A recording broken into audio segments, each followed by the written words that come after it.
in good time. In good time. Because Kenya still has life ahead. All right. Yeah. Still on those appointments, kidogo too, like you rightfully say, we are struggling with getting women on board. I think before we came on board, we were talking about Namibia and the fact that they have picked a female president. And Dr. here was trying to walk us, through the cabinet there.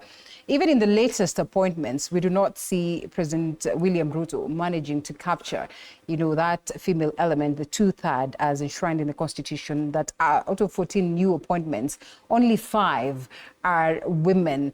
And you talk about the Namibian cabinet. Why? I mean, fully constituted with so many women therein. Yeah? You will be giving us the numbers. Does this speak to a possibility of a Namibia that is going to grow bigger and better because of this kind of composition? I think we have seen that spaces that are led by women, by and large, tend to be better governed. And we're coming to Meru County. Yeah, except Meru, where they don't like women in leadership. And we know that Kawira Mwangaza is not the first one.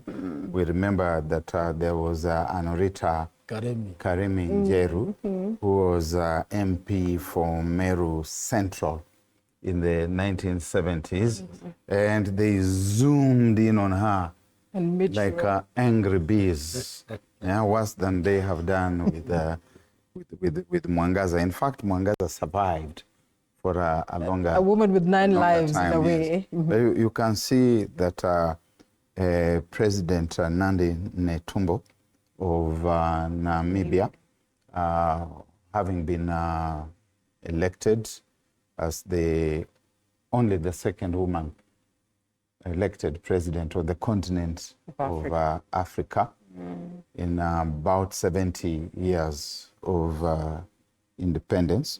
She's put together a very professional, seasoned cabinet, herself included. I think there are 19, and out of the 19, only 9 are men. The rest are women. This is going to be a good litmus test for the continent. Of course, we are familiar with the fact that most of the African people of Namibia wallow in poverty, and that there is structural, you could call it structural violence or structural imbalance that dates back to the colonial days. Yeah. We know that Namibia, when it was called Southwest Africa, first went to the Germans. Then, of course, when Germany was defeated in World War I, in fact, even just before they were defeated in World War I, around 1915, it passed on to South Africa. The apartheid regime took root there, such that about 99% of the land belongs to 1.8% of the population, which is white. And so there's a serious challenge there. Yeah. The president and her cabinet have a serious challenge. President Sam Nujoma, who passed on, I think it was last year? Yes. Last year. He tried, but challenges the second president the same. And here you are. But I think it's a good effort. Let's see how well it works. Ellen Johnson Sirleaf did her best in Liberia. It was a country that was coming out of war. And I think she acquitted herself quite handsomely. And of course, Mama Samia Suluhu, though not elected, is equally doing a good job. Doing equally a good job. And I think Joyce Banda also attempted to do a good job in Malawi.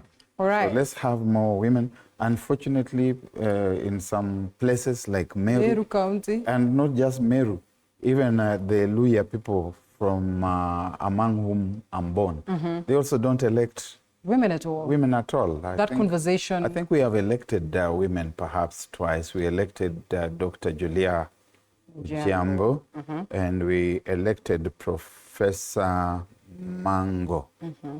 And that's about all. We never. At least the people of Meru elect. But we lawyers, we allow the women we elect to serve their term. Meru, They do not. You think they did? disaster.